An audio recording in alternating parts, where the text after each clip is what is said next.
Hadis ini diriwayatkan dari sahabat Nabi bernama Abdullah ibnu Mas'ud radhiyallahu anhu. Apa kata dia? Sa'altun nabiyya, sa'altu, aku pernah bertanya, an-nabiyya, kepada Nabi Muhammad sallallahu alaihi wasallam, ayyul amal, ayyu apa? Al-amal, amal yang begini banyak ini. Ayyul amal, apa amal ahabbu ilallah? Ahabbu, uhibbu, saya suka. Ahabbu, yang paling disuka Allah. Ayyul amal ahabbu ilallah, apa amal yang paling disukai, dicintai Allah? Apa amal yang paling dicintai Allah, wahai Rasulullah? Kata Nabi SAW, as-salatu ala waqtiha. Itu yang pertama. As-salatu, salat, ala di atas, waqtiha, waktunya. Salat di atas waktunya. Dalam riwayat lain dikatakan as-salatu fi awwali waqtiha. Itu dia penjelasannya. As-salatu fi awwali, salat di awal waktu.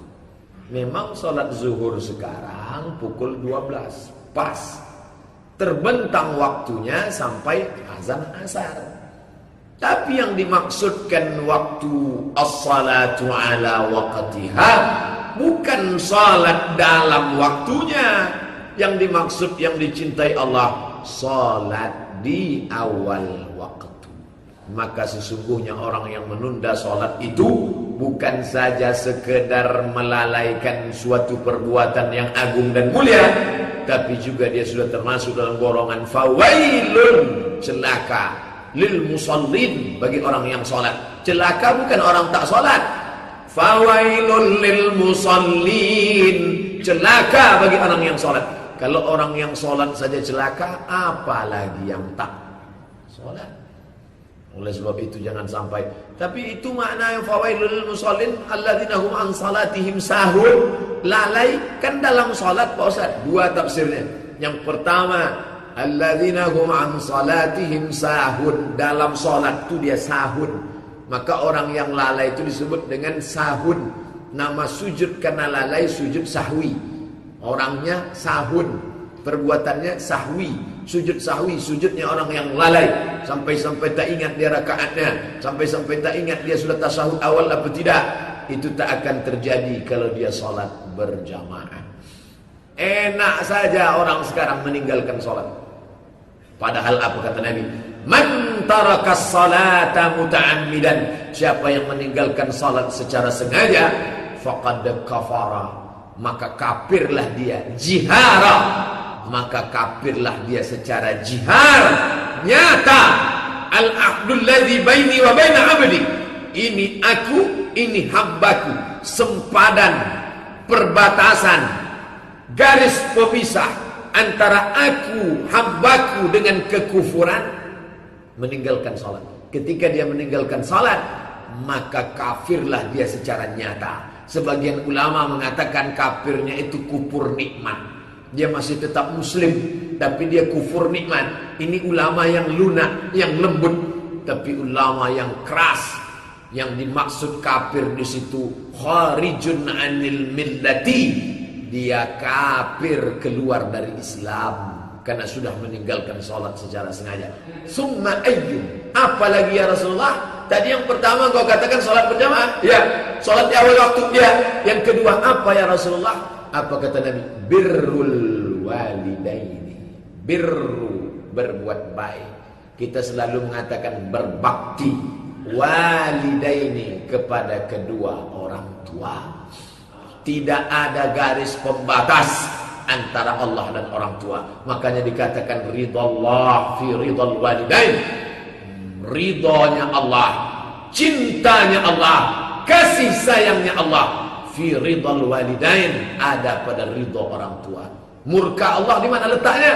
Wa sukhtullah, murka Allah fi sukhutil walidain, juga ada pada murka kedua orang tua. Kenapa bapak menangis terisak-isak sampai begitu hebatnya, padahal bapak orang yang tegar, orang yang kuat? Tak ada guna bapak mengaji sampai tak bisa menerima takdir? Itu orang tua meninggal, lepaskan saja Pak. Umurnya sudah sampai, dia sudah tua. Kenapa bapak menangis?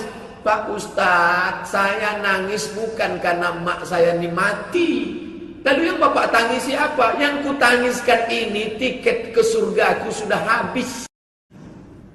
Tak bisa aku lagi berbuat baik. Yang lebih hebat daripada sholat. Sholat nomor 1, baktiku kepada orang tua nomor 2. Ya Rasulullah, ya, uktutibtu, namaku sudah tercatat sebagai orang yang ikut perang jihad. Aku ingin masuk surga dengan jihad. Kenapa? Karena kalau aku mati fisabilillah, aku tidak akan merasakan sakratul maut, melainkan hanya seperti cubitan pada kulit. Aku ingin tidak merasakan azab kubur, karena tiap hari aku sudah berdoa, Allahumma inni a'udzubika min azabi jahannam wa min azabil qabri. Aku ingin supaya tidak merasakan hisab, karena aku takut segala amalku ditimbang. Aku ingin dapat 3, tak merasakan sakratul maut, tak merasakan azab kubur, tak merasakan hisab. Izinkan aku perang jihad fisabilillah. Apa kata Nabi? Alaka min ummin, emakmu masih hidup? Emakmu masih hidup? Masih ya Rasulullah. Ilzam rijlaiha fasammal jannah. Kau urus tapak kakinya, surga berada di hadapan.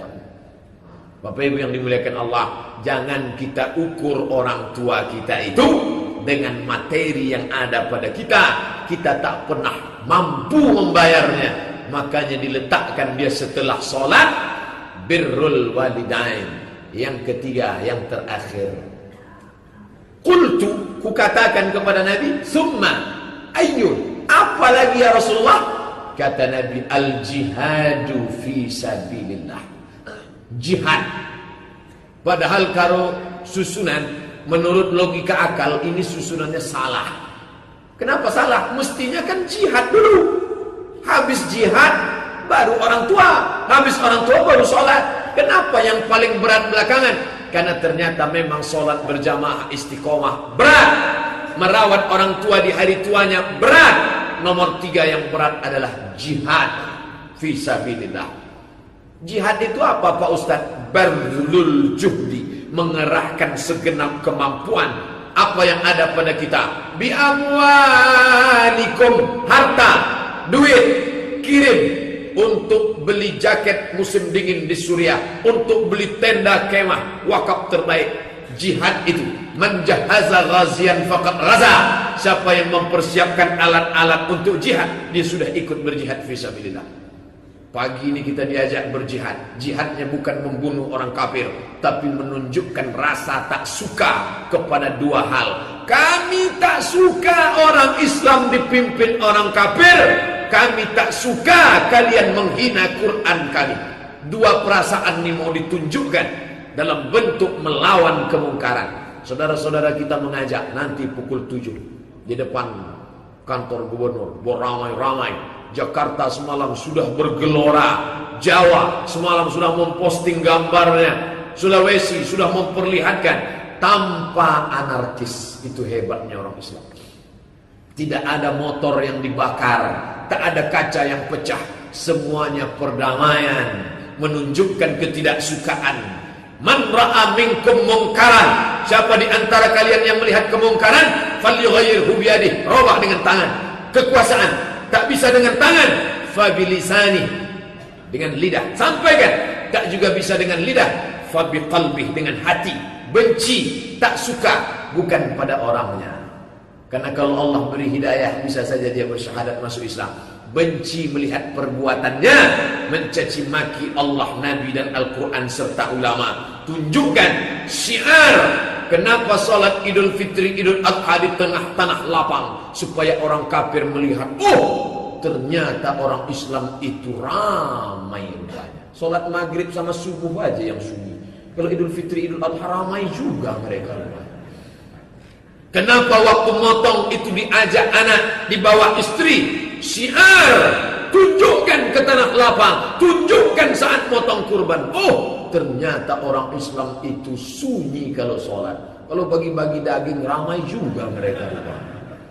Jadi kita ramai-ramai itu bukan perbuatan mungkar, menunjukkan supaya orang di masa akan datang hati-hati.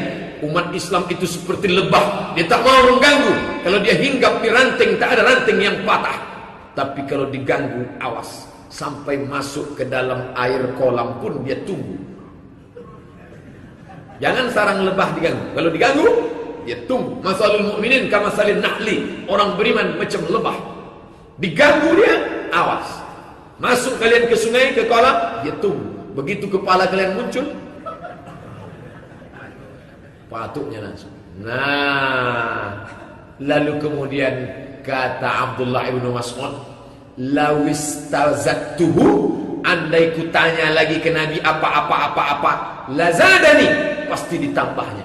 Tapi tak kutambah karena aku takut kalau ditambahnya aku tak sanggup. Jadi Abdullah ibnu Mas'ud itu bertanya cuma 3 kali. Terima kasih atas segala perhatian. Mohon maaf atas segala kesilapan. Subhanakallahumma wa bihamdika asyhadu an la ilaha illa anta astaghfiruka wa atubu ilaik. Wassalamu alaikum warahmatullahi wabarakatuh.